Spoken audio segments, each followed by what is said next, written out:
क्या foreign lawyers या foreign law firms India में लिटिगेशन प्रैक्टिस कर सकते हैं, या इंडियन कोर्ट्स में या इंडियन ट्रिब्यूनल्स में या फिर किसी भी संवैधानिक अधिकारी के सामने अपीयर हो सकते हैं, या इंडियन लॉ की किसी भी लेवल पर प्रैक्टिस कर सकते हैं?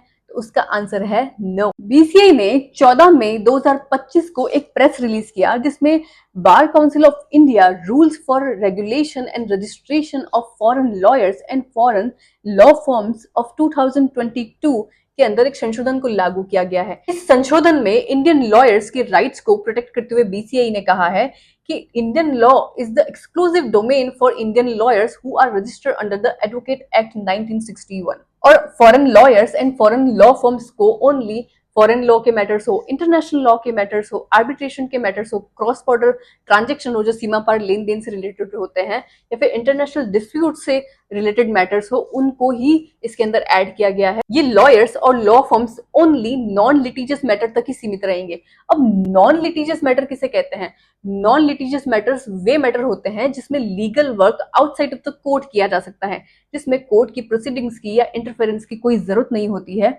जिसमें कोई भी लीगल झगड़े नेगोशिएशन से, मीडिएशन से या आर्बिट्रेशन से सॉल्व किए जा सकते हैं। और सीजेआई मिस्टर गवाई ने इंटरनेशनल कॉन्फ्रेंस ऑन आर्बिट्रेटिंग जो लंदन में हेल्ड की गई है उसमें बीसीआई के इस डिसीजन को बहुत अप्रिशिएट किया है और इंडियन आर्बिट्रेरी इकोसिस्टम को और इंप्रूव करने की तरफदारी की है। और उन्होंने इंडिया में इंटरनेशनल कमर्शियल आर्बिट्रेशन एक बहुत बड़ा हब होगा ये होप जताई है, और इंडियन लॉयर्स के अंदर इतनी पोटेंशियल है कि वे पूरी दुनिया में हर जगह एक अच्छे आर्बिट्रेटर साबित हो सकते हैं। आई सेकंड विद सीजेआई मिस्टर गवाई कि हमारे इंडियन लॉयर्स में बहुत सारी पोटेंशियल है।